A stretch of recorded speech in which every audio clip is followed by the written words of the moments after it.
Hello दोस्तों, welcome back to my channel Finology. जैसे कि आप सभी को पता है, अभी स्टॉक मार्केट में काफ़ी अनसर्टिनिटी चल रही है रशिया और यूक्रेन के वॉर की वजह से, जिसकी वजह से एलआईसी का जो आईपीओ आने वाला था वो भी हमें फ़िलहाल डिले होते हुए देखने को मिल रही है। लेकिन इन सब के बावजूद इस माहौल में भी एक ऐसी कंपनी है जो मार्केट में अपना आईपीओ लाने जा रही है। इस वीडियो के थ्रू हम इस कंपनी के आईपीओ को रिव्यू करने वाले हैं और आईपीओ को रिव्यू करने के बाद हम आपको ये बताने वाले हैं कि क्या आपको इस कंपनी के आईपीओ में अप्लाई करना चाहिए या नहीं। साथ ही साथ इस वीडियो में हम आपको ये भी बताने वाले हैं कि अगर आप इस आईपीओ में अप्लाई करते हैं तो आपको कितना लिस्टिंग गेन मिलने की संभावना है। तो वीडियो को बिना स्किप किए अंत तक देखते रहिए। लेकिन उससे पहले अगर आप इस चैनल पर नए हैं तो चैनल को सब्सक्राइब कर लीजिए ताकि आपको हमारी हर वीडियो की नोटिफिकेशन मिलती रहे। सो चलिए वीडियो को शुरू कर लेते हैं।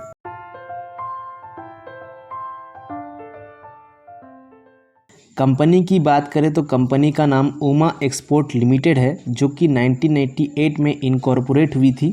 Uma export limited markets, trades and distributes agriculture products including rice, wheat, sugar, spices, dry red chillies, coriander, cumin seeds, food grains, pulses etcetera. तो कंपनी यहाँ चावल, गेहूँ, चीनी, मसाले, इन सारे प्रोडक्ट्स के ऊपर ट्रेडिंग एंड डिस्ट्रीब्यूटिंग का काम करती है। यह एक B2B ट्रेडिंग कंपनी है जिनका काम है प्रोडक्ट्स को मैन्युफैक्चरर और एक्सपोर्ट तक सप्लाई करना। The company imports product like lentils, faba beans, black urad dal and toor dal in India in bulk quantities from Canada, Australia and Burma. तो कंपनी यहाँ पर कई प्रकार के दाल विदेश से भारी मात्रा में इंपोर्ट करती है, जिसमें से मेनली ये कनाडा, ऑस्ट्रेलिया इन बड़े देशों से इंपोर्ट करती है। आगे बढ़े, the company not just supply agriculture products domestically but also supplies it in the international market. तो जैसे कि आप यहाँ देख सकते हैं, कंपनी सिर्फ और सिर्फ डोमेस्टिकली बिजनेस नहीं करती है, कंपनी इंटरनेशनल बिजनेस करती है और कंपनी श्रीलंका, बांग्लादेश, मलेशिया इन बड़े देशों में भी अपना माल सप्लाई करती है। सो कंपनी हमें यहाँ एक वर्ल्ड वाइड बिजनेस करते हुए देखने को मिल रही है। तो जैसा कि अब तक हमने कंपनी के बारे में पढ़ा, उमा एक्सपोर्ट कंपनी विदेशों से एग्रीकल्चर प्रोडक्ट्स इंपोर्ट्स करती है और फिर उसे डोमेस्टिकली एंड इंटरनेशनली जो मैन्युफैक्चरर्स हैं, जो एक्सपोर्टर्स हैं, उनको ये सारे प्रोडक्ट सप्लाई करती है। अब हम जरा कंपनी के कॉम्पिटिटिव स्ट्रेंथ को देख लेते हैं, जिससे हमें ये पता चलेगा कि ये कंपनी अपने अदर पीयर्स कंपनी से क्यों अच्छी है या फिर इस कंपनी में क्या स्ट्रेंथ है। सो सबसे पहले स्ट्रेंथ की बात करें तो एक्सपीरियंस्ड मैनेजमेंट टीम। तो यहाँ बताया जा रहा है कि इनका जो मैनेजमेंट है वो काफ़ी एक्सपीरियंस्ड मैनेजमेंट है। मैनेजमेंट का एक्सपीरियंस्ड होना एक कंपनी के लिए एक प्लस पॉइंट का काम करती है। उसी के साथ साथ सेकेंड पॉइंट की बात करें तो यहाँ पर strong presence in agro commodity trading segment, यानी कि कंपनी का ये जो सेगमेंट है एग्रो कमोडिटी ट्रेडिंग का, इसमें काफ़ी स्ट्रॉन्ग प्रेजेंस है।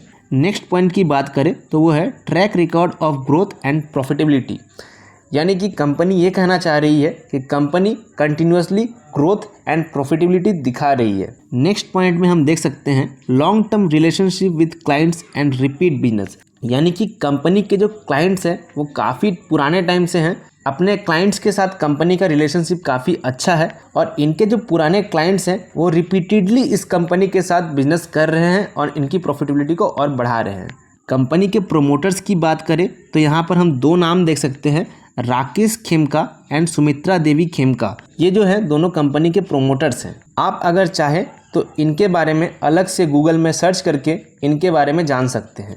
अब तक हमने कंपनी के बारे में देखा कि कंपनी क्या करती है, कंपनी के मैनेजमेंट कैसी है, कंपनी की क्या क्या स्ट्रेंथ है। लेकिन अब हम देखने वाले हैं सबसे इम्पॉर्टेंट चीज़, वो है कंपनी का फाइनेंशियल। इसमें हम ये देखने वाले हैं कि पिछले सालों में कंपनी ने कैसा परफॉर्मेंस किया है, कितना प्रॉफिट कमाया है। कंपनी का फाइनेंशियल देखने के बाद हमें ये पता चलेगा कि कंपनी का बिजनेस कैसा चल रहा है। तो जैसे कि आप देख सकते हैं यहाँ पर मार्च 19, मार्च 20, मार्च 21 और सितंबर 21 का डेटा दिया हुआ है। सितंबर 21 का ये जो डेटा है वो लास्ट 6 मंथ्स का डेटा है, तो बेसिकली हम इसे कंसीडर नहीं करेंगे। हम यहाँ बाकी 3 साल के डेटा को कंसीडर करने वाले हैं। फिगर्स की बात करें तो यहाँ फिगर लैक्स में आपको देखने को मिलेंगे। सबसे पहले हम यहाँ कंपनी के टोटल एसेट्स को देख लेंगे। एसेट की बात करें तो मार्च 19 में कंपनी का टोटल एसेट 10,376 लाख का था। वही मार्च 2020 में ये बढ़कर 21,859 और 21 में ये 19,859 का हो गया।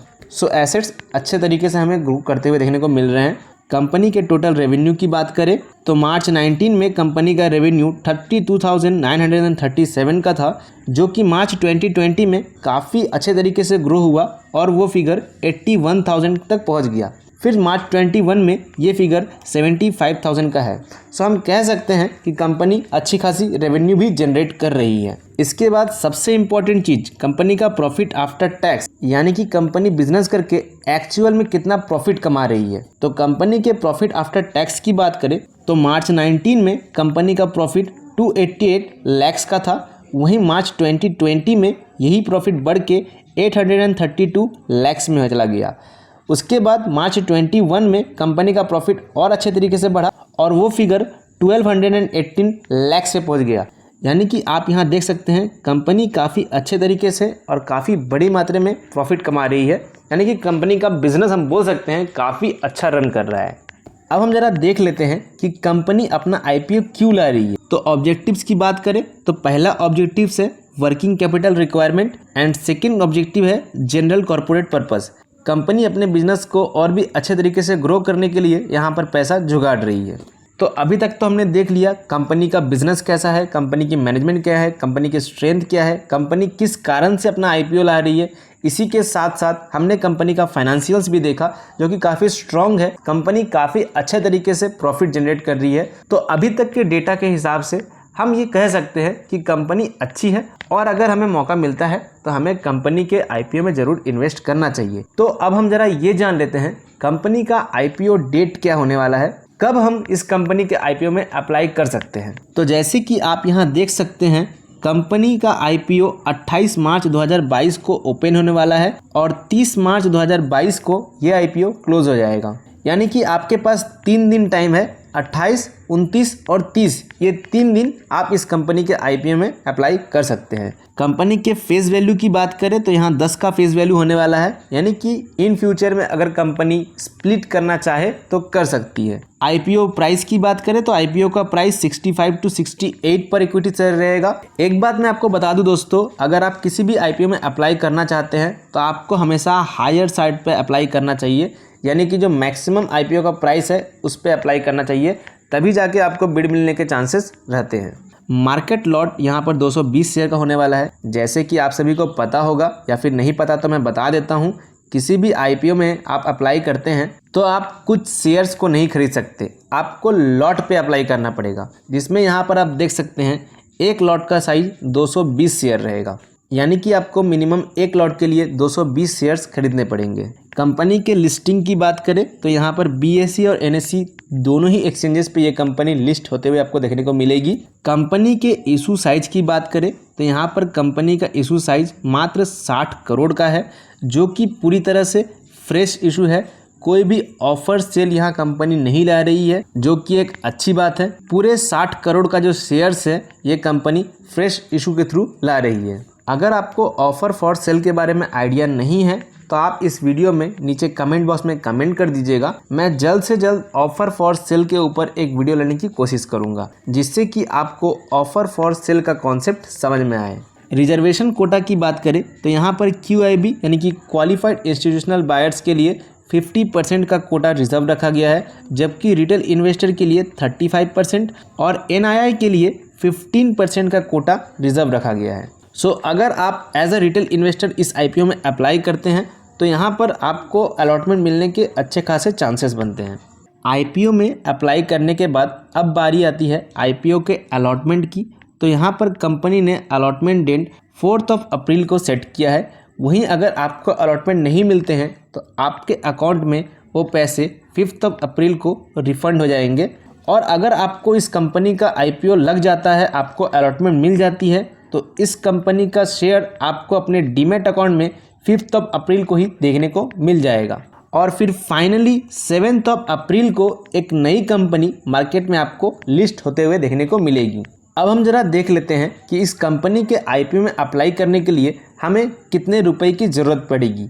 तो मैं आपको बता देता हूं दोस्तों किसी भी आईपीओ में अप्लाई करने के लिए आपको 15,000 रुपये के आसपास का अमाउंट लगता है। यहाँ पर उमा एक्सपोर्ट्स के आईपीओ में आपको मिनिमम 1 लॉट पे अगर आप अप्लाई करते हैं तो आपको कट ऑफ प्राइस यानी कि हाईएस्ट प्राइस पे 14,960 रुपये लगने वाले हैं 1 लॉट के लिए अप्लाई करने पर। अगर आपको आईपीओ के बेसिक से रिलेटेड कोई जानकारी नहीं है, अगर आपको नहीं पता कि आईपीओ में कैसे अप्लाई करते हैं, आईपीओ में कैसे अप्लाई करने से अलॉटमेंट के चांसेस को बढ़ाया जा सकता है, तो मैंने इन टॉपिक्स के ऊपर सेपरेटेड वीडियोस बना के रखे हैं। मैं उन वीडियोस का लिंक आपको डिस्क्रिप्शन बॉक्स पे दे दूंगा, तो आप चाहे तो उन वीडियोस को चेक कर सकते हैं। तो अभी तक इस वीडियो में हमने कंपनी से रिलेटेड जो डेटा देखी उससे हमें ये समझ में आता है कि कंपनी काफ़ी अच्छी कंपनी है और इस कंपनी के आईपीओ में हमें कम से कम 1 लॉट के लिए अप्लाई ज़रूर करना चाहिए। लेकिन अब हमारा अगला सवाल है कि अगर हम इस आईपीओ में अप्लाई करते हैं तो हमें कितने परसेंटेज का लिस्टिंग गेन देखने को मिल सकता है। तो इसके लिए दोस्तों हमें इस कंपनी का ग्रे मार्केट प्रीमियम चेक करना पड़ेगा। अभी तक इस कंपनी का ग्रे मार्केट प्रीमियम का कोई डेटा